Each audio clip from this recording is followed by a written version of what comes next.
Alô, minha galerinha do segundo ano, tudo bom? Beleza? Ó, beijo, saudade de vocês. Essa semana, gente, eu vou mandar dois vídeos para vocês, tá? O que ficou faltando semana passada, porque meu computador, infelizmente, deu pane. A gente está, infelizmente, sujeito a nuances, a essas coisas da tecnologia. Então, essa semana estou mandando dois vídeos para vocês. O que ficou faltando no livro 4, que é de cone, tronco de cone e esfera. É um assunto que quase não é muito cobrado, principalmente tronco de cone, esfera sim é cobrado bastante. E depois ainda nós viremos ver a outra parte do capítulo 5 já. Mas esse do livro 4, que é cone, tronco de cone e esfera, é que ficou faltando para a gente poder encerrar o nosso livro. Tá ok? Vamos lá então. Vamos começar. Cone. O que é o cone? Primeiro vamos entender o que é o nosso cone, né? O nosso bendito cone nada mais é do que um triângulo em cima de um eixo. Se eu pegar um pedaço de papel, que nem está aqui o desenho, colocar uma vareta nele e girar, eu vou ter o que eu chamo de cone, a figura emblemática chamada cone de revolução. Então, cone vai ter sempre a parte de cima, que eu chamarei de vértice, tá ok? E a parte de baixo, que sempre será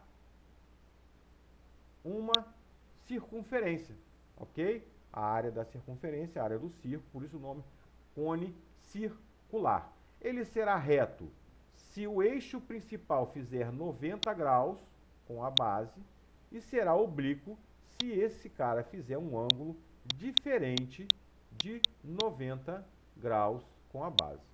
Show? Tranquilaço, né? Seção do cone, a seção transversal. O que é a seção transversal do cone? Esse cara sempre vai criar um novo cone. Então, ó, a seção transversal vai dividir o cone no que a gente chama de na parte do cone e depois na parte de baixo, que nós veremos já na próxima parte, que é o tronco do cone. Então, aqui eu fiquei com um cone e aqui o que eu vou chamar de tronco de cone, tá? A seção meridiana é aquela que fatia de cima para baixo, ele vai fazer o seguinte: se o cara for oblíquo, ele vai criar um triângulo. Aqui está a forma. Se ele for circular, reto, fizer 90 graus, ele cria um triângulo isósceles. Show de bola? E olha só, não posso esquecer só que todo triângulo equilátero também é isósceles. Então vai ter um caso, pode ter um caso, que esse cara cria um triângulo equilátero. Mas só para dizer, ó, se esse cara for oblíquo, o triângulo aqui que eu tenho não é um triângulo normal, tá? É um triângulo obtusângulo. E se esse cara é reto, eu tenho um triângulo isósceles, tá? Então, ó, falei para vocês aqui, ó, no caso especial, eu posso ter, se o raio é igual a geratriz, então esse cara vai ser um triângulo equilátero. E não esquecendo que todo triângulo equilátero é, por definição, isósceles, certo? Medida do ângulo central, algumas formas que a gente precisa saber do cone. Tá? O ângulo central é 2πr dividido por g, onde g é geratriz, certo? A área da superfície lateral é πrg, então é o valor de π, que forma a base, r o raio, g a geratriz, tá? Então, ó, esse fato pode ser provado utilizando essa forma aqui de regrinha de 3. A área da base é πr ao quadrado, já que esse cara é um círculo, certo? E a área total vai ser a área lateral, que é πrg, mais πr ao quadrado, certo? Colocando o πr em evidência, já que ele está presente nas duas, fica πr, geratriz, mais raio. Então, basta somar a geratriz com raio, lembrando que geratriz é o cara que forma aqui a lateral desse cidadão, tá ok? Tranquilaço, né? Então, a razão entre uma seção transversal e a base. Então, a área de seção, a razão entre a área de seção e a área de base é proporcional ao quadrado das suas alturas. Então, aqui ó, a altura do cara e a altura do maior, a altura do menor e a altura do menor. Então, a área dessa seção que aqui está é proporcional a essa de acordo com o quadrado das suas alturas. É outra fórmula interessantíssima. Volume. O volume é 1/3 de πr ao quadrado h, onde h é a altura deste cara e a área da base vale πr ao quadrado. Lembrando que o volume da pirâmide é 1/3, né, da área da base, vezes a altura. Da mesma forma, o cone vai ser 1/3 da área da base vezes a altura. Por que isso, Márcio?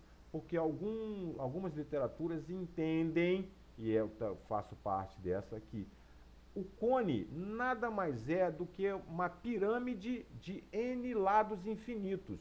Um número quase perfeito, é uma pirâmide perfeita, onde o número de lados tende ao infinito. Então, quanto maior o número de lados da pirâmide, mais ela vai se aproximando de um cone. Por isso, a fórmula é a mesma, tá? 1/3 da área da base vezes a altura. Então, se você sabe a fórmula da pirâmide, sabe a fórmula do cone. Só que no cone, a área da base é πr ao quadrado. Só não pode esquecer isso.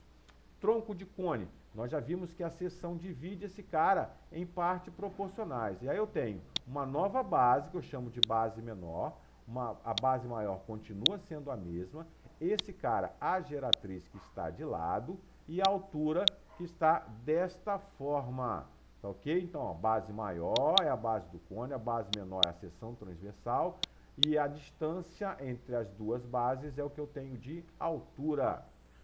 A área da base menor é πr ao quadrado, a área da base menor também é πr ao quadrado, só o que vai diferenciar é o valor dos raios. Aqui eu tenho um raio pequeno e aqui eu tenho um raio maior, mas a fórmula não muda, já que são círculos. A área lateral pode ser obtida através do cone original, tirando a seção que foi seccionada, então é πrg menos πrg2. Então, olha só, basta fazer a área total que eu tinha anteriormente e diminuir da área que foi seccionada, do cone que foi seccionado, ficando esta fórmula que aqui está. πr maior mais r menor vezes g, tá? Essa é a fórmula de área lateral. E área total, basta somar todas elas. A área daqui de baixo, a área daqui de cima e a área deste cara aqui, ó, quando ele fica aberto lateralmente. Basta somar as três áreas que eu tenho a minha área total. O volume do tronco de cone, tá ok? O volume do tronco de cone é uma fórmula que vocês não precisam ficar preocupados. Não precisam. O Enem vai dar essa fórmula para vocês, porque é uma fórmula muito difícil de você conseguir decorar. Tá? O Enem ele vai fornecer para vocês. Mas infelizmente, alguns colégios militares, algumas provas militares, gostam de fazer e não vão dar essa fórmula para você. Então, infelizmente, nós temos que trabalhar essa fórmula. Continua sendo 1/3, só que agora é área da base mais raiz quadrada de área da base maior vezes a área da base menor, mais a área da base menor. Então, área da base maior mais raiz quadrada de área da base maior mais área da base menor, mais área da base maior. É mais fácil eu entender esse cara do que ficar fazendo a conta de πr ao quadrado, πr, porque são vários tipos de raio, raio maior, raio menor, não esquecendo que ainda tem 1/3 da altura. E aí chega também a essa fórmula que também é conhecida, que é πh sobre 3, 1/3 de πh, r ao quadrado mais r vezes r mais r ao quadrado. Alguns preferem assim, outros preferem assim. O que ficar mais fácil para vocês. Tá ok? Não tem mistério, não. Ou você faz a de tronco, que tanto é de tronco de cone quanto tronco de pirâmide, ou vai direto na fórmula aqui, o que ficar mais fácil para vocês. Nesse momento, como nós estamos em pandemia, crie lá no caderninho de fórmula de vocês, para que ela fique de fácil acesso, até que você vai fazendo os exercícios e não precise mais ficar relembrando dela. Esfera. Esfera, o que eu tenho uma esfera? Esferas, ó, nomenclatura, polos, são as interseções da superfície com os eixos. Então, polos são a interseção da superfície com o eixo. Paralelo é uma interseção de um plano perpendicular ao eixo E, então, com a superfície da esfera. Equador é lá no centro. Meridiano é desta forma que aqui está, tá ok? Seção da esfera, eu tenho a parte do círculo máximo e tenho a parte, se eu fizer outra seção, num círculo mínimo, tá ok? Então, ó, quando eu quero calcular, quando eu quero uma seção de esfera e a interseção de um plano com a esfera, se tal plano passa pelo centro, esse cara chama de círculo máximo ou grande círculo. Na figura anterior, utilizando o teorema de Pitágoras, encontra-se uma relação entre a distância e o centro da esfera e o raio. Então, esse cara aqui é se eu quiser calcular o raio, esse raiozinho aqui da seção, o raio maior da esfera e a distância do centro até a minha seção. Então, basta calcular. Distância polar. Então, a distância polar, se A é diferente nos polos P1 e P2, aqui eu tenho ó, P1 e P2, encontra-se uma relação de modo semelhante feito ao anteriormente. Aquela questão da distância dessa fórmula que aqui eu estou fazendo. Então, eu tenho, ó, A é o ponto da seção. Então, ó, vejam que ele vai estar uma distância de P1 e uma distância de P2, certo? E aqui, ó, eu tenho aquela fórmula, aquele Rzinho do cara, a distância, tá? O Rzão do cidadão e aqui o Rzinho da seção.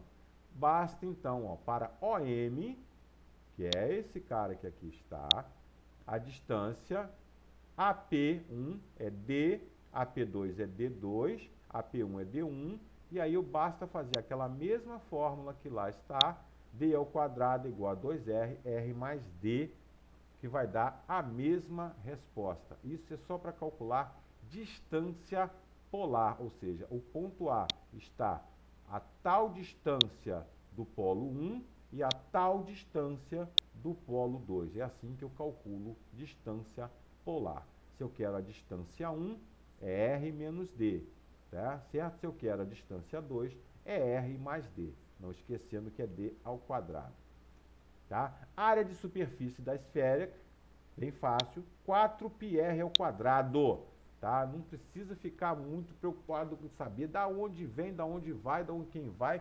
Área de superfície esférica, πr ao quadrado.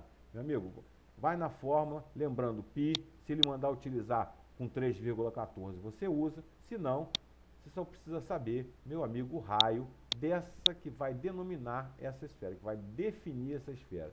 Sabendo o raio, faço o quadrado dele, multiplico por 4 e aí dá o volume π. Então, π, área da superfície, 4πr ao quadrado, e o volume da esfera, 4/3 de πr ao cubo. Também utilizando o princípio de Cavalieri, nós chegamos que o volume da esfera é dado por 4/3 de πr ao cubo, tá? Então, 4πr ao quadrado, área da esfera. 4/3 de πr ao cubo, o volume da esfera. Ok? Boa sorte nos exercícios. Qualquer dúvida, manda para mim que a gente tenta solucionar com vocês, tá? Fechamos então o livro 4. Vamos continuar no livro 5. Ok? Um abraço, até a próxima.